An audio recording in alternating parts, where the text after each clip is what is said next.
Hey, good morning. It's Ken Walls. Welcome to Breakthrough Walls. I am really fired up this morning. I have a very special guest on the show. I met this guy because of Lisa Copeland. I saw him on her show, and then she's like, "You got to get this guy on your show." And finally, we were able to work it out, and we have him. So I want to welcome Chris Saraceno. Did I say that right? Saraceno. You did say it right. Yes, All right. absolutely, Ken.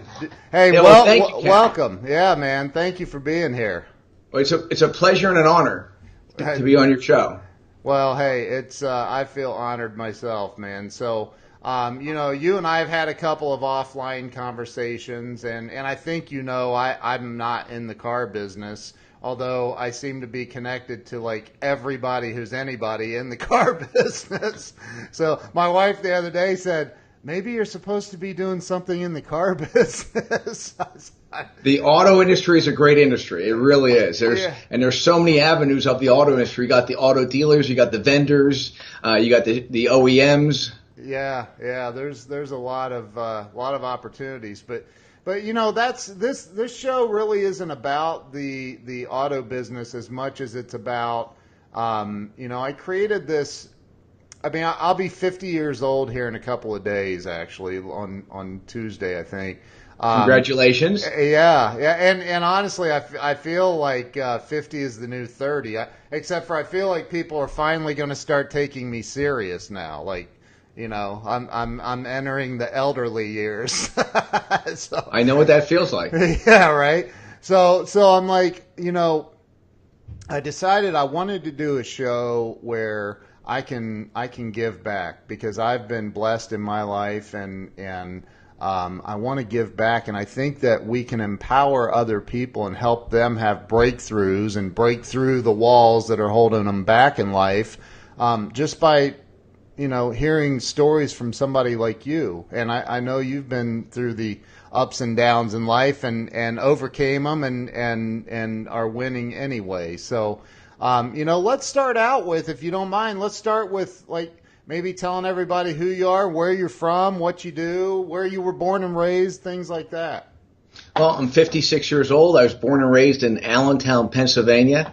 Have two brothers, one older, one younger. Our family was very active, involved in sports. My brothers and I, we all wrestled from second grade all the way up, through high school, and some of us in college.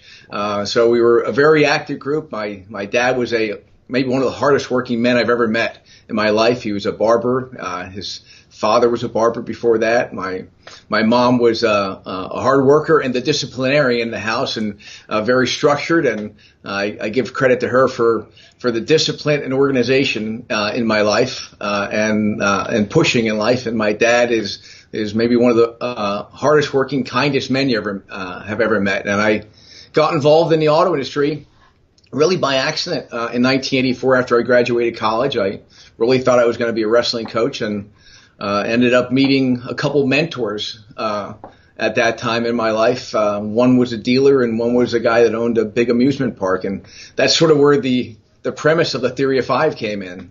Wow. Yeah, and so people. I didn't mention it. I mentioned it in the title of the Facebook post, but people don't know that you wrote a book, and it's a best-selling book, right? The Theory of Five. There it is. It is. So I want to make sure everybody can see that. And I've told you I've just begun, because I have a stack of books to read over here that I've promised every single one of the authors who are friends of mine that I would read, and I haven't read everything yet. And I promise you I will read it, because that's part of my daily routine is reading. So let's back up and talk about growing up in Allentown, PA, Pennsylvania. You obviously were a Steelers fan. That's a good thing, right? I was a Steelers, Eagles. I was a fan really of just sports in general. Yeah. I'm a huge Steelers fan. That's the only reason I say that. But you know, I had Jeffrey Gittimer, who's a friend of mine. He was on the show. He's a die-hard Eagles fan. I mean, there's no other football team in the world, according to him. So you grew up in Allentown, which is that a small town or? No, it's not really a small town. I believe it's the Lehigh Valley area is the third largest area, you know, Philadelphia, Pittsburgh, and then it would be the Lehigh Valley market, which is Allentown, Bethlehem Easton area. Okay. So you didn't grow up in a small town then, but you went to, you know, like your elementary and middle school and high school and all that. You went there, right? I did, yes. And then I went to a local university, Kutztown University. Was it like predetermined that you were going to go to college, or was it something that you decided on? You know, it really wasn't predetermined. I believe where I lived, you know, when I was younger, I lived in an area that was a little bit of rough area, and my parents really, I think, stepped beyond their means and moved in a neighborhood that was a nicer neighborhood where everybody and all my friends were going to go to college. So in my mind, I thought, okay, well, they're going to go to college. But my parents really didn't push going to college or not. I think it was really my decision. We paid for our own college, took out student loans to go through it. But it was something that everybody was doing that I thought, okay, you know, that's something I want to do, and ended up going through. So you went to college. What was your major? Well, I started out, I wanted to be a teacher. And then at that time in the early 80s, you had a lot of people saying, well, there's not too many teaching jobs. And they went into business and marketing. Okay. And so you came out of college and you immediately put that degree to work? Well, I was going to go work for an ad agency in Philadelphia was my first offer. Okay. And I was in a gym sort of complaining that I didn't want to move to Philly. And somebody said, you should sell cars. And I said, I don't know anything about cars. Right. But the guy who was the owner of the gym said, well, you know people. Chris, you know lots of people in this area. You like to help people out. That's all you really need to do. And I was very fortunate that the first dealer group I worked with, they were a great I only worked for 2 dealer groups in my life, and both of them have been wonderful, wonderful families to work with. That's awesome. So I never experienced what you hear about the auto industry, where you heard all this bad stuff years ago. I only have dealt with people that have been transparent and very honest, hardworking families. And I think that, you know, the auto, I mean, again, I'm not in the auto industry, so to speak, but I think that it gets a pretty bad rap. And it's probably just from a handful of people like anything else, right?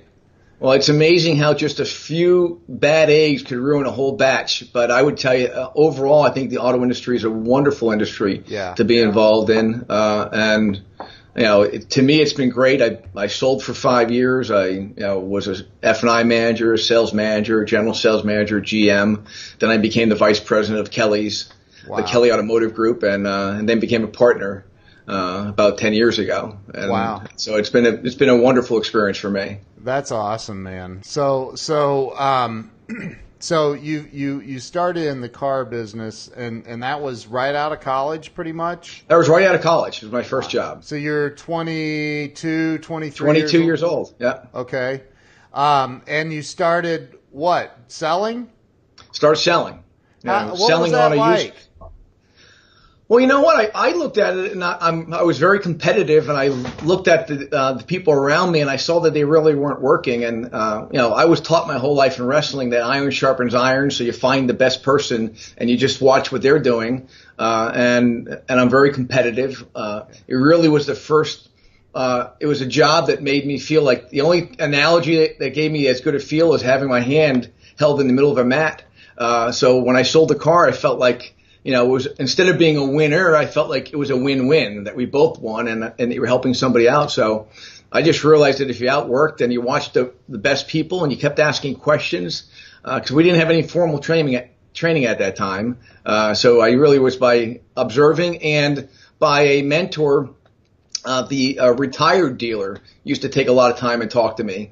and Wow. share some of the thoughts on what he did. And he was maybe one of the best prospectors I've ever met, where he had me programmed that 50% of your business should come from you and 50% should come from you creating your own business. So I didn't know anything else, and I just believed him because he was one of the most successful people I've met at that time in my life.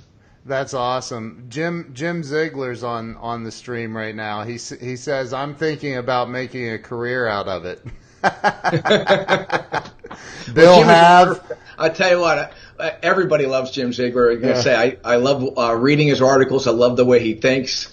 He's just been wonderful. In fact, I just gave him one of the books when I saw him at a conference, because it really made me think about him, and he's somebody that I really respect and admire in life in general. Jim, I was blessed to have Jim on the show as well. He's something else. Bill Have is on here too. He says that we're two of his favorite guys. That's awesome. Mm-hmm. So, well, Bill, I will tell you, has moved into is in the Lehigh Valley area and has just made a name for himself in just a matter of years. And he's definitely one of those people that looked at the business differently and outside the box and said, you know what, I'm going to figure out how to bring my own people in. I'm not waiting for people to come in. So you have hundreds and thousands of people like this around the business that are just self-starters that are so wonderful in this business. And I think I told you earlier that, of my children, I tried to, every one of my children between 25 and 33, I attempted to get them involved in the auto industry, not working with me on a daily basis, because I believe they have to prove themselves. But right. I think it's such a wonderful business that it just makes you better at understanding people and, prospecting and follow up and organization. I started right out of high school. I didn't go to college. Right out of high school, I started working at the Honda factory, building Hondas here in Ohio, mm-hmm. right? And I realized after a couple of years that there's a cap on what you can. I mean, the plant manager was making $140,000 a year, and I'm like, that's it? Like I couldn't just it wasn't me. So I ended up getting into sales, but I went to Tansky Toyota here in Columbus, Ohio, and I'm like, I'm going to sell cars. This is at 2021. I don't remember. I was young, and I took their personality test, and Tom Tansky, who I don't even know if he's still alive. He was fairly old back then. That was 30 years ago. Came in and he told me, you should never get into sales. You're not qualified. I'm like, what? What? And I took that to, I'll never forget that. So that was my experience trying to get into the car sales business. And I never did after that. But I ended up becoming a national sales trainer for a while. So I think I did that to prove him wrong. Ken, I think sometimes those assessments they take, it's just an assessment. It's just a guide. Right. But what I want to say, one of the things about this industry that's so great that most people don't realize is that, they may enter automotive retail, but all the vendors, the OEMs, they want to hire people that have worked at a dealership, that are standouts, that are bright, that excel. They don't want to hire the average person. They want to hire the person that stands out. So, right. You get involved in this industry, you could go into many different areas, being that you work for a Cars.com, an Auto Trader, a True Car, one of the OEMs. There's so many great vendor partners out there that are looking for people that excel in retail. So it's it's so many great avenues that you could go into if you do a good job and you stand out, because everybody wants a hard worker and they want a proven track record. Right. Well, I think that again, I would tell anybody, if any young person that wants to maybe be an entrepreneur, right? You've got to learn how to sell if you're going to be an entrepreneur. You have to, right? Do you agree with that? Oh, absolutely. I think if you're involved in auto sales, you could, if you wanted to start your own business and you did auto sales for a few years, that would be a great foundation of understanding how to run a business, because it's essentially your own business. So to me, it's a great foundation. That's why I wanted each one of my children involved in the business. Right. And again, once you learn how to communicate effectively with other human beings, you can pretty much accomplish anything, So you got into sales, and it sounds like you did pretty well. I did do well. I mean, I think in 1984, my first year, I made think it was $47,000, and starting salaries at that time in my market was anywhere between $11,000 and $13,000. So that was a real standout. Most of my friends at that time were living at home with their parents, and by 23, I already had a single home. I had a couple rental properties, so it really has. But that was all about the people that I surrounded myself with. If I didn't have these gentlemen that were older and wiser than me, that took the time that really share with me, here's what you do and here's how you manage your money, I don't know what would have happened, because I really didn't have a vision. My vision was that I was going to get out of school, maybe be a wrestling coach, live in a small home. I love dogs, and I wanted to be around a bunch of dogs, but they had me thinking differently. And that was really all part of the theory of 5, is that you are who you surround yourself with. And what they do is they change the way you think and the way you look at life. Right. So you did very well. I mean, $47,000 in 1984, you said? 1984. That's like what, 140 today, maybe? 120? I would say, I know it's over 100 today. Oh, at least. Because I in 88, 89, I'm making 40, 50 grand a year at Honda. And like, I mean, I was balling compared to everybody else my age, right? So like, you're just doing extremely well. And then you started like you started moving up, right? You started like in your career. I actually, what happened is, for 5 years I sold. I really had no interest in doing anything but selling. But I had a couple people that worked with me at this dealership that moved to a bigger group, which was the Kelly Automotive Group, and they tried to recruit me for a year.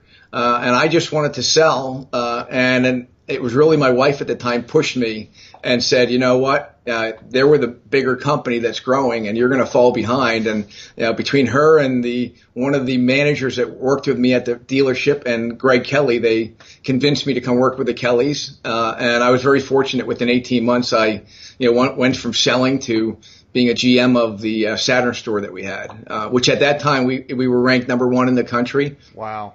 For customer satisfaction and market share. And then I ended up doing some work on my own and working with Saturn for 5 years. So my life went from real quickly from selling cars to, within a 2-year period, I was sitting in Skip LaFaux's office, who at that time was the president of Saturn, and I remember him asking me my thoughts on things, and I remember thinking, like, what happened to my life in the last 2 years? But it was really, wow. It's surrounding yourself with the right people. So and we're going to talk in detail about that, because your book, I now like getting to know you better, I have to put down everything else. I'm going to read your book. I'm going to start reading it today. So you're going to love it. What's that? I said I'm confident you will love it. I'm sure I will. I've heard raving reviews. Lisa Copeland has spoken highly about it. So and that's why I bought it. I saw that. So, but let's so you here you are. So let's see, you're 20. You're still in your 20s at this point. Well, I was 22. I was 28, 29 when I joined the Kellys. I was general manager, but before I was 30, I was working with Saturn Corporation as one of the lead trainers. There were 3 of us originally around the country, and then it expanded to 5 and then 8. But I was one of the original 3. Wow. And that was then when Saturn was hot. I mean, that was as hot a company as you could think about. Yeah. So wow, man. So you're not even 30 years old, and you're sitting with the president of Saturn, giving him advice. Well, he was asking my opinion. Right. And I was actually shocked that he wanted my thoughts on something. Right. It was a very humbling experience. That's amazing, man. That's amazing. So here you are at 29, 30 years, right in that area, and like by all standards or gauges, like, you're killing it. I mean, literally killing it. Well, I didn't know what I didn't know. All I knew was I just kept moving forward. So I wasn't thinking. I knew things were going well, and things were moving fast in my life. And then at 35 years old, the Kellys invited me back as their vice president of the company. That's incredible, man. And it's a huge group, right? They're a great group. They're a great family to work with. They really have. I mean, I'm so blessed and honored, and I'm really I should say the really word is unfortunate that I've met them, and the family's been wonderful to me, and they've given me all the opportunity in the world. That's incredible. So along your path, I mean, some people might watch this again. This is called Breakthrough Walls, and it's to help people get unstuck, right? So some people may be watching this just thinking, well, he was touched by God and just a lucky guy. Is that the case? I would say that's not the case. I would tell you I was very fortunate that I was the foundation of sports and wrestling, and the foundation of parents. A mother that was very disciplined, organized, and pushed you. A father that was very loving and kind and coaching. So in a combination, it worked that you just kept pushing, and you didn't really know anything else. It was just sort of the way you looked at life. And I believe when I was younger, you really didn't know if you were rich or poor. You just sort of lived life, and they didn't have social media where you could compare yourself. Right. All you know is you lived in the neighborhood, and we had fun. I had a great life growing up. Right. But so it's not, and I was being a bit facetious. It's not luck. It's hard work, and it's dedication, and it's being ethical, and all of those things combined.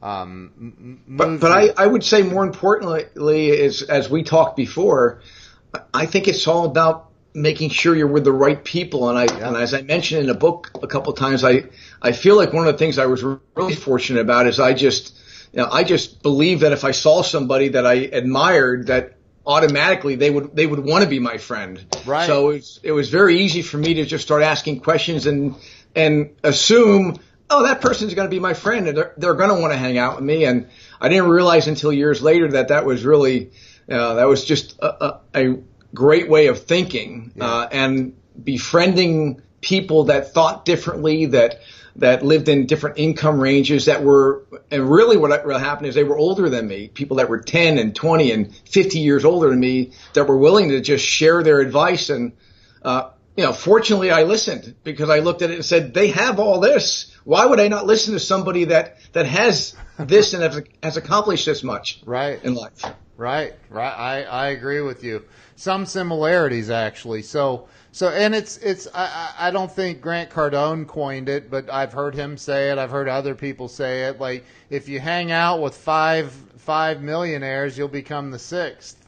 If you hang out with 5 broke, miserable people, you're probably going to become the sixth. Yes. Right? Yeah. It's funny. One of the things I would tell my daughters as they were growing up, and my children, is, hey, people will treat you the way you allow them to treat you. And if you allow people to be whiners and complainers around you, they're going to keep doing it. If you tell them you don't want to hear it and to stop in a nice way, you could do it. They're going to stop and move on to someone else. Yep, that's right. They'll unfriend you on Facebook because you won't partake in their misery. So let's kind of segue. So here you are. You're the vice president of the Kelly Automotive Group, and doing well, obviously.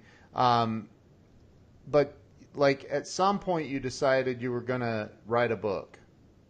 Mm-hmm.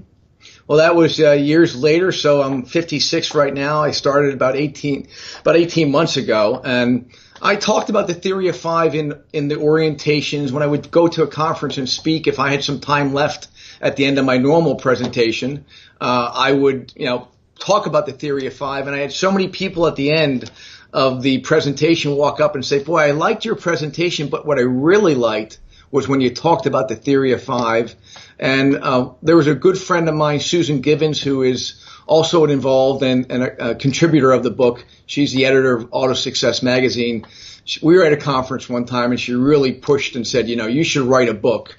And she actually gave me someone that could write it with me. But what really happened is, about 2 years ago, I think I shared this with you, I had several tragedies in my life where my wife went through 2 bouts of cancer. I had a nephew, a godson that we loved. I looked at him as a son. He passed, and 6 months later we had a son that passed, and I had 2 really good friends pass. And my parents, after 56 years, decided to to separate, and then they each had heart attacks, and my dad had Alzheimer's, and I thought, wow, this is supposed to happen. Some of this should never happen to anybody, but this all happened in 2 years. If I don't share this information now about the theory of five, and in some ways it was therapy for me too, to write and share the theory of five, because I feel like it's something that everybody could use. And as I said to you before, I believe that every college graduate, I believe that anyone has gone to drug rehab or AA or is just looking for the right people or doesn't have that mentor or coach to guide them. Yeah. I believe the theory of five.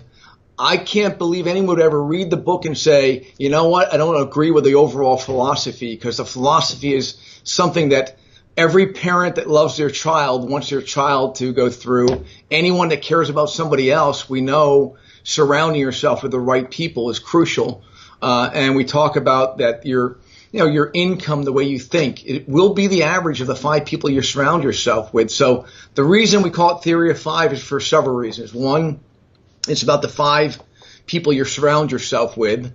And there's people that are those natural five, being that it's your coworkers, being that it's your wife or husband, your parents. And that could be good or bad. I mean, if they're positive people, they're going to motivate you. And if there's some people, and once in a while we have relatives or family members that may be whiners, complainers, or professional victims. And we know when that phone rings and you say, oh, I don't know if I want to talk to that person today. But we also have a choice to choose five people and find people that you want to befriend or ask to be co-mentors you could use.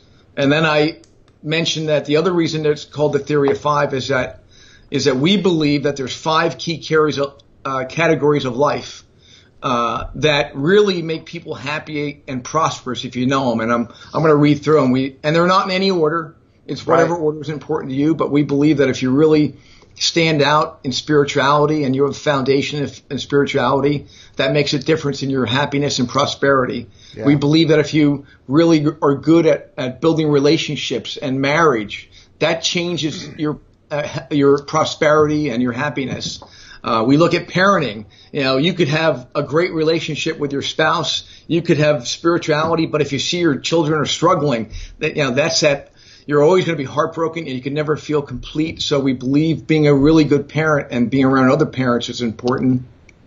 The fourth category would be business and finance, because again, you could be great in spirituality and in relationships and parenting, but if you can't pay the bills, if you can't support your family, if you can't provide food and shelter, that's a strain on your life. But once you have that and you have those four categories, the last one is health and fitness, because if anyone knows anyone that's been sick or unhealthy or had health issues, you really can't think of anything else. It's tough to be a great husband or wife or a great friend or good in business if you're sick and unhealthy all the time. So those are the five key areas of life, and we believe that the five people are important. And the book tells my story of what I've learned from different individuals and what they've shared with me about how they have excelled in life. Who are, if you don't mind, mention who some of those people are. I have 11 to me, are some of the most awesome individuals that are involved and contributed to the book. The first one, which a lot of people know, is Grant Cardone. Of course, he's an author, a trainer, entrepreneur. He's all over. But everybody knows Grant. And then you got Dave Anderson, who is one of the best leadership trainers I've ever met. He's the founder and CEO of Learn to Lead, and he was involved in the book. Wow. Many people know Chip Perry. Chip Perry is the founder of Auto Trader. He's now the president and CEO of TrueCar. Wow. Dale Pollock is one of the most respected people in the auto industry. He's the founder and the creator of vAuto. David Boyce is the co-founder and CEO of Velocity and Tier 10 and half a dozen other companies. You got Jerry Pyle, and if you ever heard of Gulf States Toyota, he was the president of Gulf States Toyota, but he also was the vice president of the Freakin' Group, which most people in the auto industry know how big a group that is and how much impact they have. Jim O'Connor might be the most respected person in the auto industry. Jim O'Connor was the former group president of Ford Motor Company, and he's also on the board of directors for Kelly Automotive Group, and he's also a partner at Kelly Ford. And Jerry Pyle also is a board of director member on Kelly Automotive. Evelyn Longsworth is a woman that's been a consultant with multi-million and billion-dollar companies, and maybe is the most impactful person I met in my life. Wow. What's her name again? Evelyn Longsworth. Okay. And she's a woman I met, and I remember when I met her, I remember thinking and looking at her and knowing her and saying, I hope my daughters could grow up to be the woman she is. Wow. And she has been so impactful just in the way I think about parenting in life and just about life in general. Wow. Susan Givens, my good friend, I mentioned about Auto Success Magazine. Yeah. She's the editor and the founder of that. Sean Wolfington, many people know Sean. He is the CEO of the Wolfington Companies. He has sold several companies for millions of dollars, and also has been involved in movies, producing the movie like Bella, Mighty Max, Little Boy, Self-Medicated, Hold On, and he's well known and well respected. And then Lee Kemp was a Ford dealer. He was the founder of a company called Hire the Winners, a recruiting and staffing company. But more importantly than that, he is ranked as one of the greatest wrestlers of all time in the United States. He's a 3-time national champ, a 3-time world champ. Wow. He's an Olympian. He was the head coach in the Olympics in Beijing. Wow. And just an awesome person. So those are the 11 people that were involved and contributed to the book, sharing their secrets to success, their secrets to happiness and prosperity. And, success and prosperity doesn't always mean money. It just means living a fulfilled life. That's right. So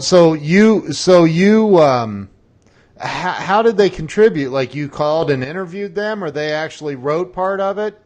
No, well, I've known all of them for years and consider them all friends. And I asked them I told them about the book. I told them what it was all about. I told them about the theory of 5 and how important it was. And I asked if they would be interested in being part of it and being interviewed for the book. So we interviewed them. Wow. Of course, we took detailed notes. We had them review it and look at it to make sure that they were comfortable with everything. And so there are 70 pages of the book. Are interviews with these folks here. Wow, that's incredible. I got to read it. I'm going to read it. Like, I'm canceling all my appointments for today, and I'm reading the book. So like, it sounds like an incredibly powerful book, and I'm sure that it is. And coming from an incredibly, and you're humble enough that you probably won't even like being called this. But an incredibly powerful guy. I mean, you've built some power in your life, and I mean, if we're honest, I mean, you can't. I've never considered myself that. I really consider myself. I like seeing people do well. I've always said that. I think that's why I wanted to be a wrestling coach, because I love to see people that want to do well do well. I love that, man. And that's the coach in me that likes to see that.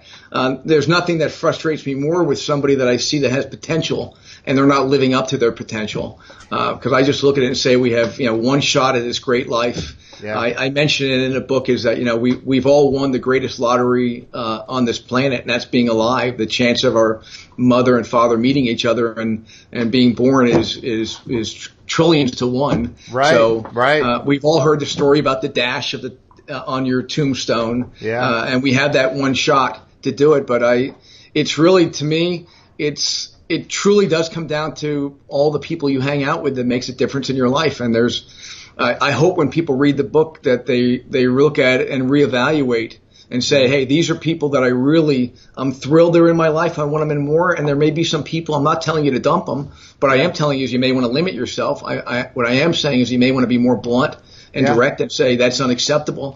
I don't want to hear that. It brings me down. You're negging me out. There's nothing wrong with telling people that. I totally agree, man. Let me. You just made me think of something that may, because I shared with you. I don't know when when we first started talking that I'm coming up on 16 years of sobriety in August, and it's like. which is a gift, a blessing, mind blowing. Like I can't even believe it, because there was a point in my life where it was my natural state was always, always, always have a big bottle of Crown Royal in your desk drawer, in the glove box, whatever, like always. And, normally it was almost empty. So like, my natural state was to be drunk. And I look back, and I've reflected on this, I've written about it. There were people in my life when, by the time I finally got sober, everybody gave up on me. Like there weren't 5 people around me. Like there was nobody around me. But I look at the people I had surrounded myself with my entire life, and if they didn't fit that mold of being a high shelf drunk, so they had to be somewhat successful if I was going to hang out with them, but they had to drink like I did.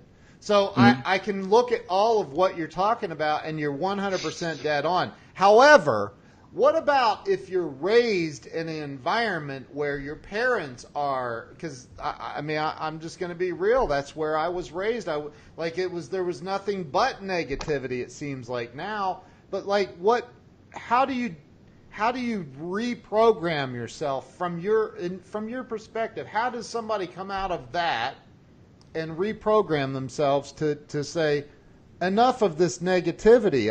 I need different people.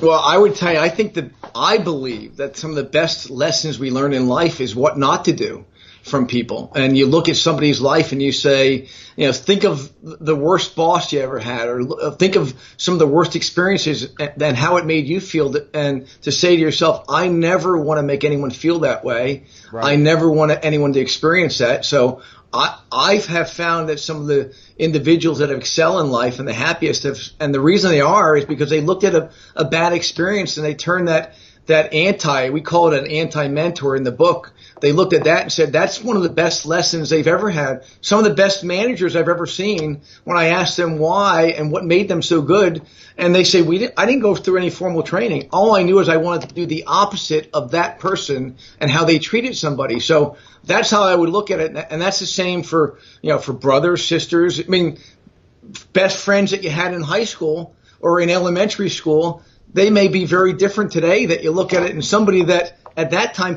everybody looked up to, 10 years later, they dig themselves in addiction. You might do your best to help them out, but if they can't change, then you can't be with them. They can't pull you down. It's like somebody drowning in the ocean. They're going to pull you down with them if you allow it. Right. And it's not a matter of being cold-hearted. It's not a matter of that. It's a matter of it's like, and we've all heard the story about when you're sitting on an airplane, put your mask on before you help anybody else.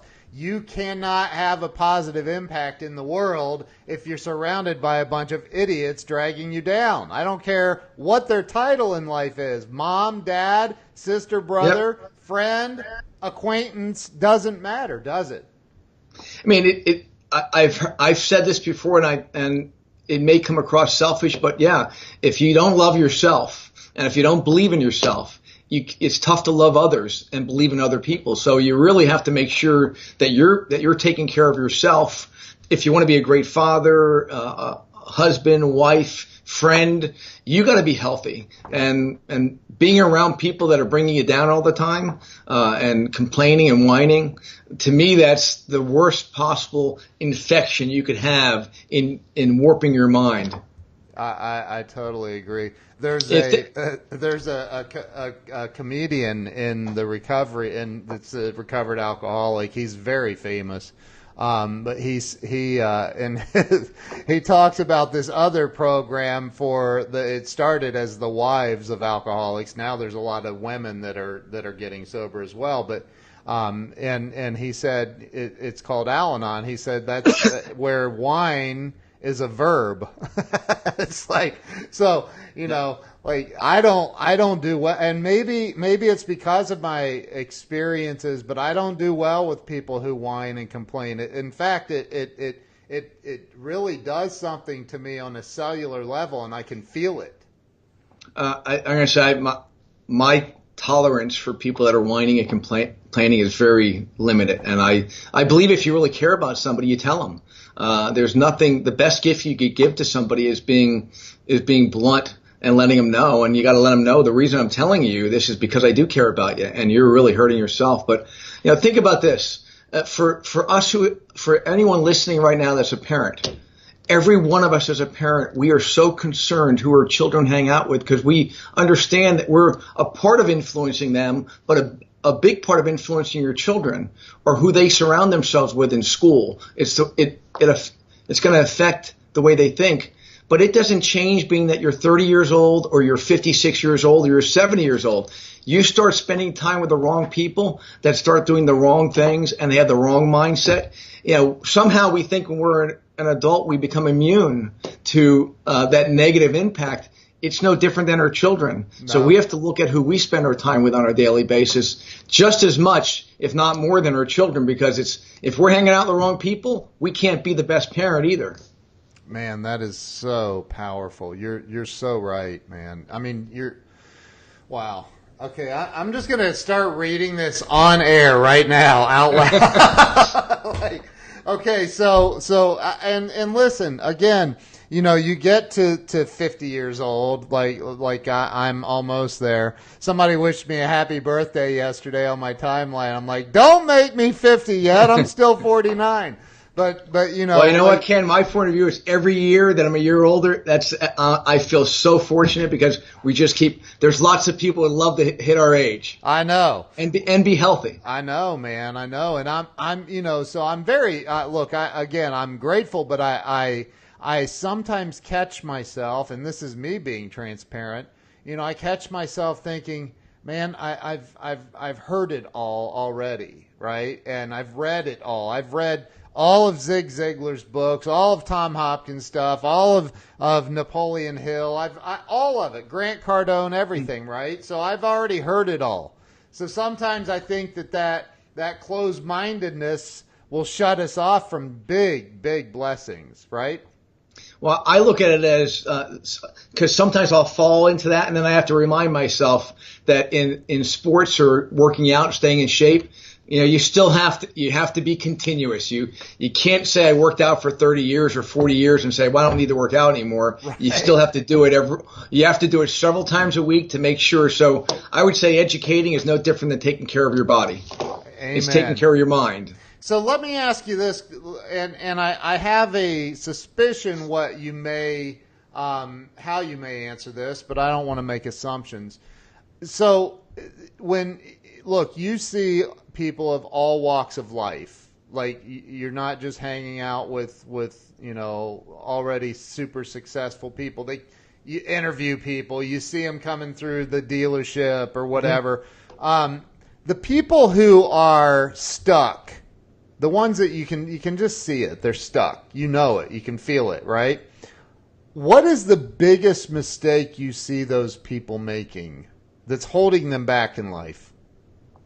I think the biggest mistake is who they spend their time with. Is it really? Yeah, because if they start spending time with different people that think differently, they're gonna start thinking that they can do this. Because unless you have a mental or physical, think of the people that have mental and physical handicaps that excel in life. Yeah. Because they think differently. But if you surround yourself with the wrong people all the time that have you believing that you can't excel, that you can't have a happy life and prosperous life, that's what you end up becoming. I really believe that the best gift we could give to people is change the way they think. And as you and I talked before, being that it's any addiction that you have, because there's many different addictions. Yeah, you got to change the people and you got to change the places that you surround yourself with. And if you don't change the people and the places, you're going to be stuck in that same trap all the time. And you know what? Most people that excel like to help people. There's so many people out there, and the people that are listening right now, I guarantee you that if you look at it and say, you love to see people grow and excel, there's no better gift than to see other people growing and excelling in life. Totally agree, man. Totally agree. And the energy that it's all about energy. I mean, Einstein said, everything is energy in motion. So if I'm hanging out with you and you're this upbeat, high energy, happy guy, well, unless I'm just a miserable dude that's destined to whatever, it's going to bring me up, right? And so I can remember when I first got sober, and I went to AA for a long time. I remember they said you've got to change playmates and playgrounds, people and places. Don't hang out with the same people that you were hanging out in the bars with. You're gonna get drunk again. So, I'm telling you, man, you're 1,000% right. 1,000% right. So that leads me into one of I ask a couple of these questions on every single interview. A guy comes to you and he says, man, my electric's getting shut off tomorrow. My car was repoed yesterday. Probably got another week, and the landlord's throwing me out on my head. I searched the couch. I can't find 2 nickels to rub together and can't feed my family. What do I do? Is he somebody who works with me? No. Or somebody I don't know? Either. Well, somebody that works with you, you're going to go, okay, hey, here, let's come up with a plan. Let's say a stranger. If he works for me, I'm going to come up with a plan. Right. And if I know the guy has potential based on watching him, yeah. or the woman, the person has potential, I'm probably going to help him out. We're going to give him an advancement. Yeah.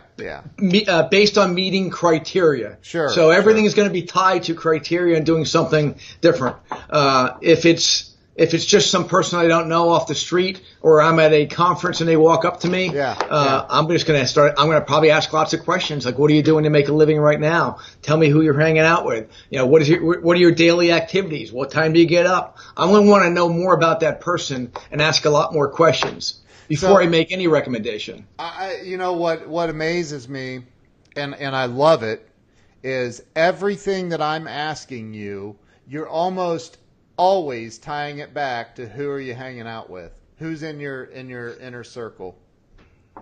Oh, you know what? Because truly, think of the times in life where the folks that are listening right now that you've been the happiest. You're the happiest when you're surrounding yourself with good people. Yeah. At the moments in life, the times in life, the years in life that you could look back at or forward and say that you're the happiest.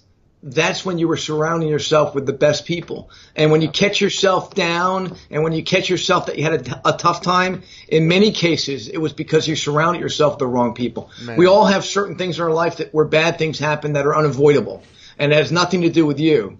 But the times that you know that you just don't feel right, you just don't feel as happy, that's because you were around the wrong people and they were draining you. And the happiest times is when you were around people that inspired you and motivated you. And you just felt like that statement, iron sharpens iron, is so true in every area of life, being that sports, business, or just life in general. This has been a very, very powerful interview. You are so spot on.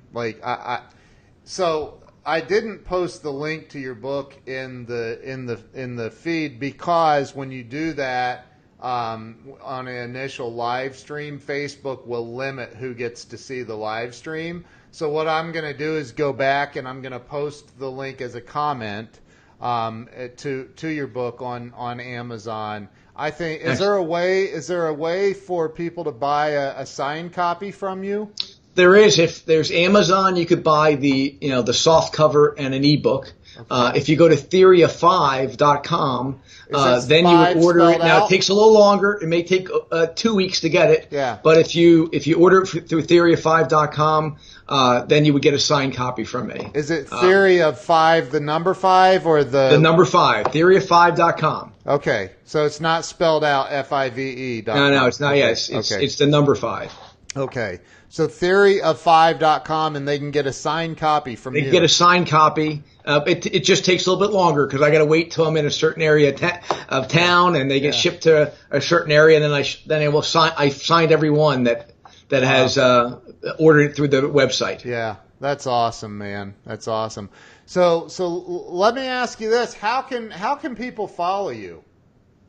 Well, you could follow me on Facebook. I have the my business page, which is open. That's Chris Saraceno, and my regular page. I think they limit you to 5,000 people. They do. On LinkedIn, I'm on LinkedIn, so you could go there. Also on Instagram on theoryoffive.com, or my regular site, which is Chris Saraceno, and Twitter, Chris Saraceno also. Wow.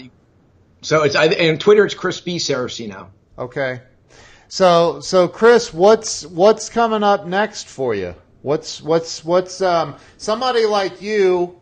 I can't see that you're a guy that's like, okay, I've accomplished everything. I'm good. I'm gonna coast now.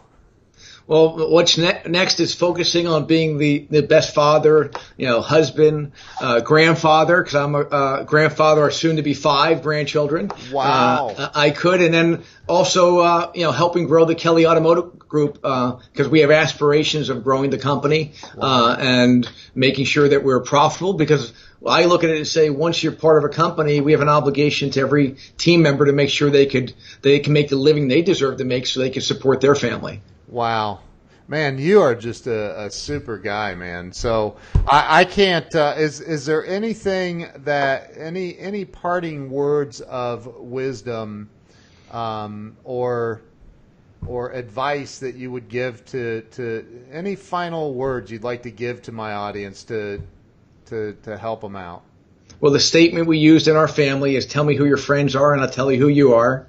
And we also used to use the statement of, people will treat you the way you allow them to treat you. And if there's somebody that's treating you in a way that you're not comfortable, you need to let them know that you're not comfortable and why you're not comfortable with it. Wow. I love it, man. I love it.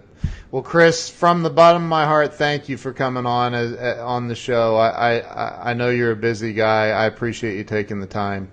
Well, I'm honored to be on the show, and I was thrilled that when you invited me to be on the show. So thank you very much, and I'm looking forward to a long relationship and getting to know you better. Likewise, my friend. So, hey, you guys all make sure that you follow Chris.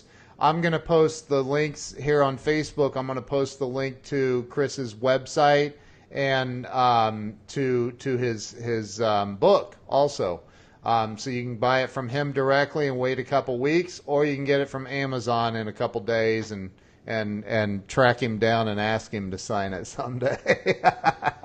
So, I'd be happy to. Yeah. So anyway, well, thank you so much. Appreciate it. Thank you to everybody who shared this out and liked it and loved it. The Theory of 5, go pick up your copy today. Right. The Theory of 5, change the people you're hanging out with if your life's going bad, is what it sounds like to me. And I agree. I agree with you. So thank you so much. I appreciate it. Ken, thank you very much. Have a great day. All right, you too. We'll see you guys later. All right, bye.